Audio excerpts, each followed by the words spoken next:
বন্ধুরা, আজ আমরা পদার্থবিজ্ঞান প্রথম পত্রের সপ্তম অধ্যায় নিয়ে আলোচনা করব। তো সপ্তম অধ্যায়টি হচ্ছে পদার্থের গাঠনিক ধর্ম।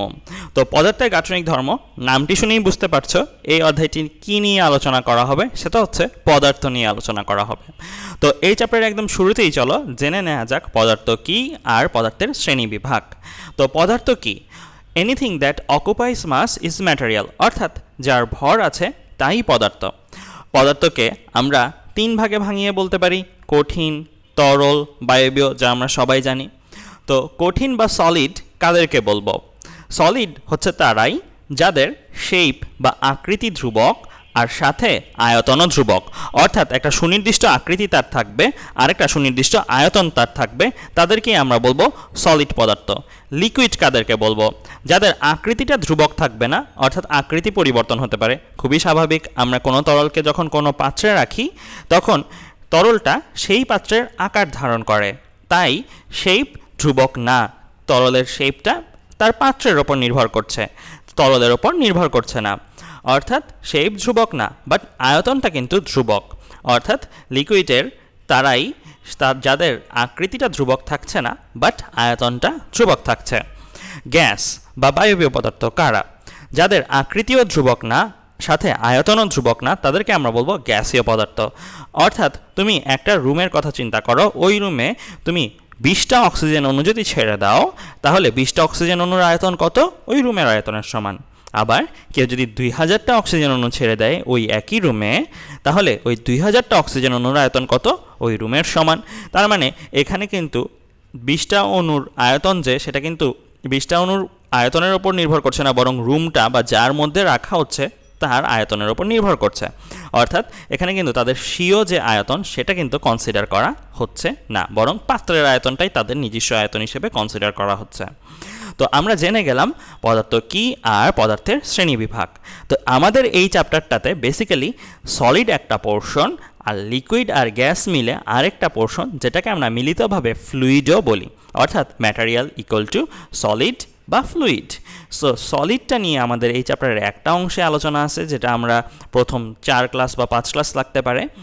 লিকুইড বা গ্যাস, এই দুইটা জিনিস নিয়ে, অর্থাৎ ফ্লুইড পার্টটা নিয়ে আমাদের আরেকটা পোর্শন আলোচনা আছে, সেটা আমাদের আরও 3 থেকে 4টা ক্লাস লাগবে।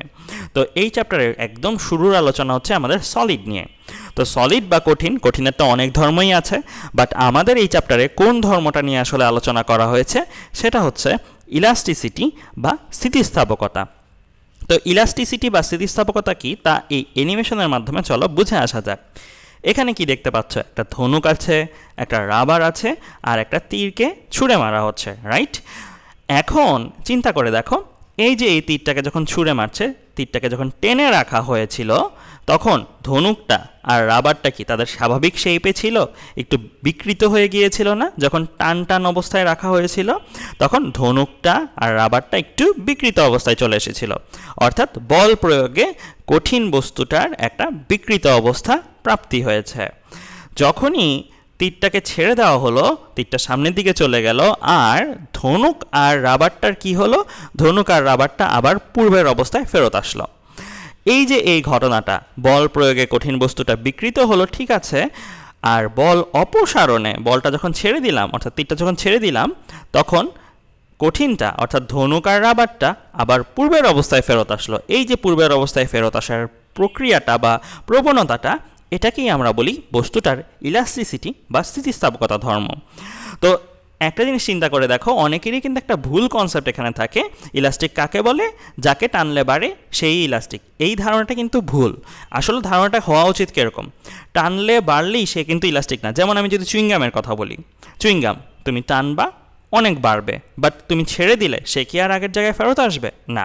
তার মানে চুইংগাম কিন্তু মোটেই স্থিতিস্থাপক পদার্থ না। অর্থাৎ টানলে যে বাড়ে সেটা কিন্তু স্থিতিস্থাপকতা ইন্ডিকেট করে না, বরং ইন্ডিকেট করে কি, তুমি টান টেনেছো, সে বাড়লো, আবার তুমি বলটা সরিয়ে দিলে বা টানটা সরিয়ে দিলে, তাহলে সে পূর্বের অবস্থায় ফেরত আসলো কিনা। পূর্বের অবস্থায় সে যদি ফেরত আসে, তাহলেই তাকে স্থিতিস্থাপক বস্তু বলবো। আবার এখানেও ব্যাপার আছে, পূর্বের অবস্থায় কে দ্রুত ফিরে আসে, কে প্রবণতাটা বেশি দেখায় ফেরত আসার, সেটার উপর ভিত্তি করে আমরা স্থিতিস্থাপকতার মধ্যে ক্যাটাগরি করতে পারি। যেমন এখানে দেখো, ধনুকটা আর রাবারটা দুইটাই কিন্তু পূর্বের অবস্থায় ফেরত আসছে, রাইট, বল অপসারণে। বাট কে আগে ফেরত আসছে একটু চিন্তা করে দেখো তো। এখানে আগে ফেরত আসছে কিন্তু ধনুকটা, রাবারটা কিন্তু একটু পরে কেঁপে তারপরে ফেরত আসছে, রাইট। তার মানে কি দেখা যাচ্ছে, ধনুকের অর্থাৎ কাঠ অংশটার প্রবণতাটা কিন্তু পূর্বের অবস্থায় ফেরত আসার বেশি। তাই আমরা যদি বলতে চাই এই দুইটা বস্তুর মধ্যে, ধনুক আর রাবারের মধ্যে কার স্থিতিস্থাপকতা বেশি, অবভিয়াসলি আমি বলবো কাঠের স্থিতিস্থাপকতা বেশি। তো অনেকেই কিন্তু এই কথাটা বলার আগে ভাবতে পারতে রাবারের স্থিতিস্থাপকতা বেশি, কারণ রাবারকে টানলে বাড়ে। সো আমি আবারও বলছি, টানলে বাড়ে এটা কিন্তু স্থিতিস্থাপকতার কনসেপ্ট না, বরং কে দ্রুত ফেরত আসলো, কার প্রবণতাটা বেশি ফেরত আসার, সেটাই কিন্তু স্থিতিস্থাপকতা। তো আমরা জেনে গেলাম স্থিতিস্থাপকতা জিনিসটা কি। এখন আমরা যেটা দেখব স্থিতিস্থাপকতা সংক্রান্ত কয়েকটা রাশি। এই রাশিগুলো কিন্তু আমাদের জন্য অনেক গুরুত্বপূর্ণ, কেননা আমাদের সামনে যে ম্যাথগুলো আলোচনা করা হবে এই ম্যাথগুলোতে এই রাশিগুলোর যে কনসেপ্টটা আমরা শিখে যাব সেই কনসেপ্টটাই কাজে লাগবে। তো একদম শুরুতে আমাদের যে রাশিটা আছে সেটা হচ্ছে স্থিতিস্থাপকতার সীমা। তো স্থিতিস্থাপকতার সীমা রাশিটা কি বলা আছে, বলের যে সীমা পর্যন্ত টানলেও বস্তুটা স্থিতিস্থাপক থাকে তাকে আমরা স্থিতিস্থাপকতার সীমা বলবো। তো এটাকে আমি একটু উদাহরণ দিয়ে বুঝাই, এক্সাম্পল দিয়ে বুঝাই। আমি এখানে একটা সংখ্যা রেখা এঁকেছি। এই সংখ্যা রেখাটা হচ্ছে বলের সংখ্যা রেখা, অর্থাৎ যতই ডানে যাব বলের মান ততই বৃদ্ধি পাচ্ছে। ধরো এই বলগুলো বোঝাচ্ছে তোমার হাতে যে কলমটা আছে ওই কলমের যে ক্যাপটা আছে, ওই ক্যাপের যে ক্যাপ হোল্ডার পকেটে রাখি যে আমরা, সেটা আছে, সেটাকে তুমি টানছো যথাক্রমে এই বলে, অর্থাৎ তুমি ধীরে ধীরে তুমি ওইটাকে টানার মান বাড়াচ্ছ। এটা তুমি যে কোনো কঠিন বস্তু দিয়ে চিন্তা করতে পারো। তো আমি একটু উদাহরণ দিয়ে তোমাদের বুঝাচ্ছি। ধরে নাও তোমাদের হাতে যে কলমের ক্যাপটা আছে, ওই ক্যাপের যে মাথাটা, ওই ক্যাপের মাথাটাকে তুমি যখন টানলে 0 থেকে 20 নিউটন পর্যন্ত টানলে, ধরো 20 নিউটন মানে তুমি তাকে টানলে আবার ছেড়ে দিলে, সে কি হলো, পূর্বের অবস্থায় ফেরত আসলো। অর্থাৎ তুমি যখন 20 নিউটন টেনে রাখলে তখন তো সে বাঁকলো, আবার ছেড়ে দেওয়া মাত্রই সে আবার পূর্বের অবস্থায় ফেরত আসলো, রাইট। আবার তুমি ধরো তাকে 1000 নিউটন পর্যন্ত টানলে সে ফেরত আসলো। 1000 নিউটন পর্যন্ত যখন তুমি তাকে টেনেছো তখন সে বিকৃত হয়েছিল, আবার টানটা যখন সরিয়ে দিয়েছো, মানে 1000 নিউটনটা যখন সরিয়ে দিয়েছো তখন সে আবার পূর্বের অবস্থায় ফেরত চলে আসলো। বাট 1000 নিউটন থেকে 1 নিউটন বেশি, অর্থাৎ তুমি যদি বস্তুটাকে 1001 নিউটন পরিমাণ বল দিয়ে টানো তাহলে সে বিকৃত হয়েছে ঠিকই আগের বারগুলোর মতো, কিন্তু এখন তুমি যখন 1001 নিউটন বল দেওয়ার পরে বলটা সরিয়ে দিলে তখন তুমি দেখতে পাচ্ছ কি, দেখতে পাচ্ছ ধরো তোমার কলমের যে ক্যাপের মাথাটা আছে সেটা পার্মানেন্টলি কিছুটা বেঁকে গিয়েছে, অর্থাৎ সে আর পূর্বের মতো ফেরত আসছে না, আসলেও পুরোটাও ফেরত আসছে না, কিছুটা সে পার্মানেন্টলি বেঁকে গিয়েছে। এই যে এই মানটা 0 থেকে 1000, এই মানের মধ্যে যে কোনো একটা বল পর্যন্ত তুমি টেনে ছেড়ে দিলে সে পূর্বের অবস্থায় ফেরত আসছিল। বাট 1000 থেকে 1 নিউটন পরিমাণ বেশি দিয়েও টেনে ছেড়ে দিলে সে পূর্বের অবস্থায় ফেরত আসছে না। তার মানে 1000 নিউটনকে ক্রস করলে কিন্তু সে আর স্থিতিস্থাপক থাকছে না, কারণ স্থিতিস্থাপকতা জিনিসটা কি, পূর্বের অবস্থায় ফেরত আসার প্রবণতা, রাইট। তার মানে 0 থেকে 1000 এই সীমাটা, যে এই সীমাটাকে আমরা বলতে পারি কলমের ক্যাপের মাথার জন্য স্থিতিস্থাপকতা সীমা। তো এখানে কিন্তু আমি মান দিয়ে বুঝিয়েছি জিনিসটা, তোমরা এক্সপেরিমেন্ট করে করেও দেখতে পারো। তার মানে কি বোঝা গেল, স্থিতিস্থাপকতা সীমা একটা বলের সীমা, যেই সীমা পর্যন্ত আমি টানলেও বস্তুটা টানটা সরিয়ে দেওয়া মাত্রই আবার পূর্বের অবস্থায় ফেরত আসে। এবার আমরা আরেকটা ডেফিনেশনে যাব, সেটা হচ্ছে অসহবল। তো অসহবল জিনিসটা কি সেটাও আমি এই এক্সাম্পলটার মাধ্যমেই আগাই। আমরা কি দেখেছিলাম, 0 থেকে 1000 পর্যন্ত টেনে ছেড়ে দিলে সে পূর্বের অবস্থায় ফেরত আসে, বাট 1000 থেকে কিছু পরিমাণ বেশি বল, 1 নিউটন পরিমাণ বেশি বলে টেনে ছেড়ে দিলেও সে পূর্বের অবস্থায় ফেরত আসে না। অর্থাৎ তুমি যদি 1050 নিউটন বল দাও আবার ছেড়ে দাও, সে পূর্বের অবস্থায় ফেরত আসছে না, তার একটা স্থায়ী বিকৃতি ঘটে যাচ্ছে। 1000 থেকে 2000 পর্যন্ত তুমি যে কোনো বলই দাও না কেন তাকে, বল দেওয়ার পরে বল সরানো মাত্র সে কিন্তু পূর্বের অবস্থায় ফেরত আসছে না, সে স্থায়ীভাবে বিকৃত হয়ে যাচ্ছে। কিন্তু এই 1000 থেকে 2000 পর্যন্ত কিন্তু সে পূর্বের অবস্থায় ফেরত আসছে না, ঠিক আছে, বাট ছিঁড়েও কিন্তু যাচ্ছে না। বাট 2000 নিউটন ধরে নাও এমন একটা বল, যেই বলে তুমি কলমের ক্যাপটাকে টানলে কলমের ক্যাপটা কলম থেকে, কলমের ক্যাপের মাথাটা যেটা কলমের ক্যাপ থেকে বিচ্ছিন্ন হয়ে যায়, অর্থাৎ ছিঁড়েই যায়। তার মানে কি দেখা গেল, 0 থেকে 2000-এর মধ্যে তুমি যে কোনো বলই দিচ্ছ সে ছিঁড়ে যাচ্ছিল না। বাট 2000 নিউটন এমন একটা বলের মান, যেই মানে তুমি তাকে টানলে সে একদম সংযোগ বিচ্ছিন্ন হয়ে যায় তার অন্যান্য পার্টিকেলের সাথে। তাহলে 2000 নিউটন থেকেই কিন্তু ছেঁড়ার শুরু। খেয়াল রাখবে 0 থেকে 1000 পর্যন্ত হচ্ছে সে পূর্বের অবস্থায় ফেরত আসছিল, 1000 থেকে 2000 পর্যন্ত টেনে ছেড়ে দিলে সে কি পূর্বের অবস্থায় ফেরত আসছিল না, বাট ছিঁড়েও যাচ্ছিল না। বাট 2000 নিউটন এই মানটাতে টানলে কিন্তু সে ছিঁড়ে যাচ্ছে। তার মানে কিন্তু এটাও বুঝতে হবে 2000 থেকে 2200 নিউটন বলে টানলে তাহলেও কিন্তু ছিঁড়ে যেত, রাইট? কারণ যে বস্তুটা 2000 নিউটন টানিয়ে ছিঁড়ে যায় সে তো 2200, 2500 এই সকল মানে তো ছিঁড়বেই। কিন্তু ছেঁড়ার শুরুটা কোথা থেকে? ছেঁড়ার শুরুটা 2000 নিউটন থেকে। তুমি যদি তার উপরে 1999 নিউটন বলও দিতে তবেও কিন্তু সে ছিঁড়ত না। তবে সে কি হতো, 1999 বলে টানলে সে বিকৃত হলো, ছেড়ে দিলে সে পূর্বের অবস্থায় ফেরত আসতো না, পার্মানেন্ট বিকৃত থাকতো, বাট ছিঁড়েও কিন্তু যায়নি।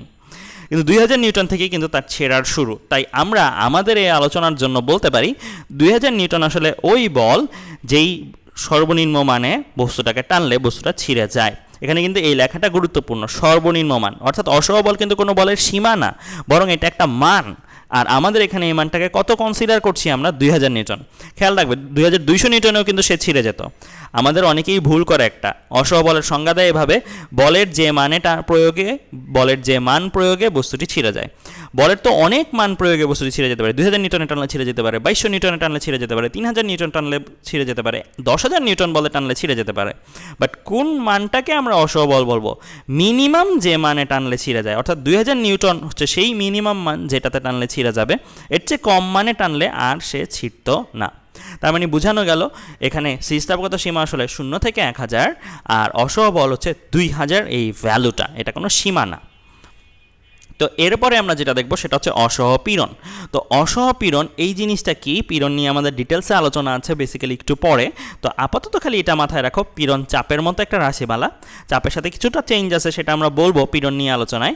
তো আপাতত এই জিনিসটা মাথায় রাখো, পীড়ন হচ্ছে চাপের মতো রাশিমালা। পীড়ন চাপের মতো যেহেতু রাশিমালা, চাপ যেহেতু কি ছিল, বল বাই ক্ষেত্রফল, তাহলে পীড়নও বল বাই ক্ষেত্রফল। তো যেহেতু এটার নাম হচ্ছে অসহ পীড়ন, তাই অসহ পীড়ন ইকুয়াল টু আসলে অসহ বল বাই যেই বস্তুটার উপরে তুমি বল প্রয়োগ করেছো ওই বস্তুটার একটা ক্ষেত্রফল আছে, ওই ক্ষেত্রফলের মান।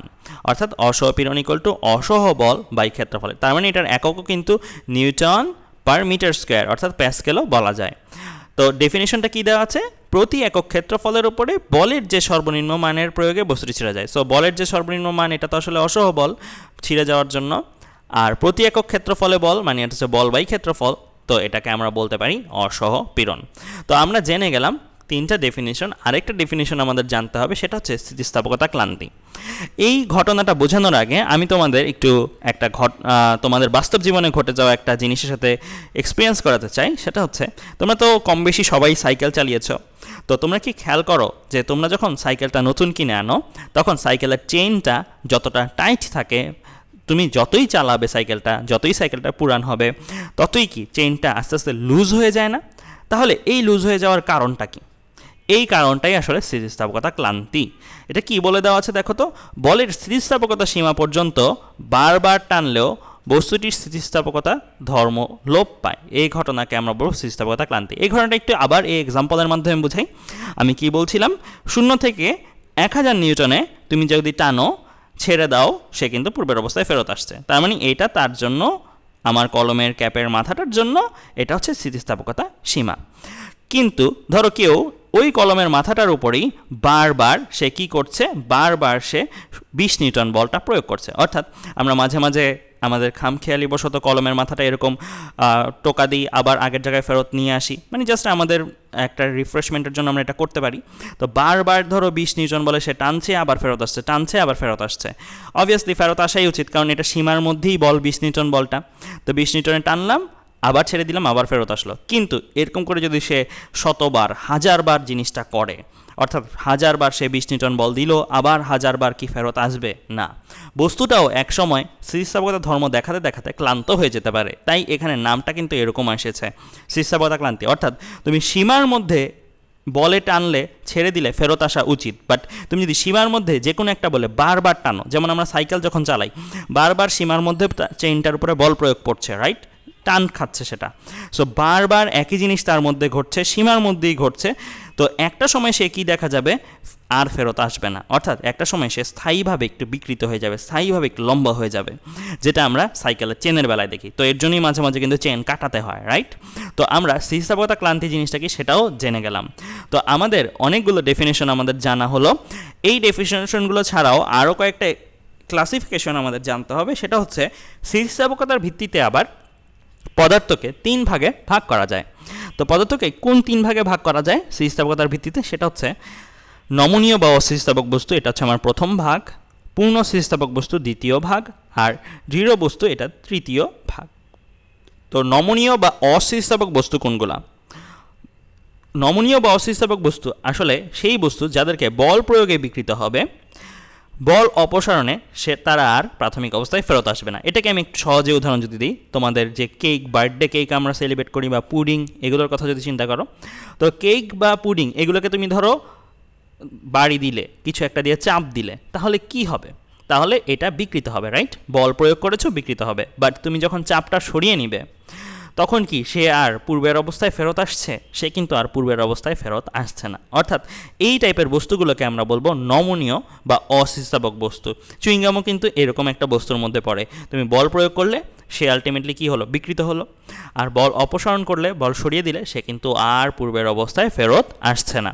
তাই এটাকে আমরা বলবো নমনীয় বা অস্থিতিস্থাপক বস্তু। তো কেক, চুইংগাম এই টাইপের উদাহরণগুলো আলটিমেটলি আমার কিসের উদাহরণ? নমনীয় বা অস্থিতিস্থাপক বস্তুর উদাহরণ। এবার আসি পূর্ণ স্থিতিস্থাপক বস্তু। পূর্ণ স্থিতিস্থাপক বস্তু কারা? পূর্ণ স্থিতিস্থাপক বস্তু হচ্ছে তারা যাদেরকে বল প্রয়োগ করলে বিকৃত হবে, বল অপসারণে প্রাথমিক অবস্থায় ফেরতও আসবে, তাদেরকে আমরা বলবো পূর্ণ স্থিতিস্থাপক বস্তু। যেমন রাবার। তো রাবারটাকে তুমি বল প্রয়োগ করলা, সে বিকৃত হলো, বল ছেড়ে দিলা, সে কিন্তু আবার পূর্বের অবস্থায় ফেরত আসলো। অবশ্যই এখানে খেয়াল রাখতে হবে, বল প্রয়োগ কিন্তু আমরা সীমার মধ্যেই বল প্রয়োগ করব। এমন না যে আমি সীমার বাইরে অসহ বল প্রয়োগ করলাম আর বললাম সে তো আর ফেরত আসলো না, ছিঁড়ে গেল। তো আমাদের সীমার মধ্যে বল প্রয়োগ করেই কিন্তু এইভাবে যাচাই করতে হবে কোনটা পূর্ণ স্থিতিস্থাপক, কোনটা অস্থিতিস্থাপক, এই জিনিসগুলো। তো সীমার মধ্যে বল প্রয়োগ করলাম, সে বিকৃত হয়েছিল, আবার ছেড়ে দিলাম, সে পূর্বের অবস্থায় ফেরত আসলো। তাহলে ওই টাইপের বস্তুগুলোকে আমরা বলবো পূর্ণ স্থিতিস্থাপক বস্তু। এখানে একটা কথা বলে রাখি, জগতে কোনো বস্তুই পূর্ণ স্থিতিস্থাপক রূপে পাওয়া যায় না। কারণ তুমি রাবারটাকে যে টানলে, ছেড়ে দিলে, সে পূর্বের অবস্থায় ফেরত আসলো। আমরা যদি খুবই সূক্ষ্মভাবে পরিমাপ করতে পারতাম যে সে পূর্বের অবস্থায় আগে ধরো তার দৈর্ঘ্য ছিল 10 সেন্টিমিটার, তুমি টানলে 12 সেন্টিমিটার দৈর্ঘ্য হয়েছে, ছেড়ে দিলে আবার 10 সেন্টিমিটার হয়ে গেল, এটা আমাদের খালি চোখে মনে হতে পারে। কিন্তু কিছু হলো 0.000001 সেন্টিমিটার হলেও তার একটু বিকৃত হয়ে থাকতে পারে। তো বাস্তবে কিন্তু কোনো বস্তুকে আমরা দাবি করতে পারি না সে পূর্ণ স্থিতিস্থাপক বস্তু। তার মানে এগুলো একটা ধারণা মাত্র। এবার সে দৃঢ় বস্তু। দৃঢ় বস্তু হচ্ছে ওই সকল বস্তু যাদেরকে বল প্রয়োগ করলে বিকৃতই হয় না। অর্থাৎ স্বাভাবিকভাবে আমাদের পৃথিবীতে কিন্তু দৃঢ় বস্তুগুলো নাই। কারণ তুমি পাথর বলো বা এই জিনিসগুলো বলো, এগুলোকে আপাত দৃষ্টিতে মনে হতে পারে এগুলো দৃঢ় বস্তু, কারণ বল প্রয়োগ করছে, কোনো বিকৃত হচ্ছে না পাথর এই জিনিসগুলোতে। কিন্তু অনেক হিউজ পরিমাণে বল প্রয়োগ করা গেলে কিন্তু তাদেরকে ভাঙা সম্ভব, বিকৃত করা সম্ভব। তো বাস্তবে নেই, কিন্তু আমাদের কনসেপ্টটা কি? দৃঢ় বস্তু হচ্ছে ওই সকল বস্তু যাদেরকে যে কোনো অ্যামাউন্ট অফ বলই তুমি প্রয়োগ করো না কেন, তারা বিকৃতই হবে না। আর বিকৃত যে হবে না তার তো আর ফেরত আসার কোনো ঘটনা নাই, কারণ সে তো প্রাথমিক অবস্থা থেকেই নড়ল না, তার প্রাথমিক অবস্থাটাই সে বজায় রাখলো যে কোনো বলের প্রয়োগে। তো এই টাইপের বস্তুগুলোকে আমরা বলবো দৃঢ় বস্তু। তো আজকের ক্লাসটা ছিল একটু তত্ত্বীয় ক্লাস, থিওরিটিক্যাল ক্লাস। নেক্সট ক্লাসগুলোতে কিন্তু আমরা ম্যাথমেটিক্যাল আলোচনা করব। বাট আজকের ক্লাসের যে আলোচনাগুলো আমরা করে গেলাম, এই কনসেপ্টগুলো, এই ডেফিনেশনগুলো, এই রাশিমালাগুলো কিন্তু আমাদের প্রত্যেকটাই পরের ক্লাসে লাগবে। তো ধন্যবাদ সবাইকে, আজ এ পর্যন্তই।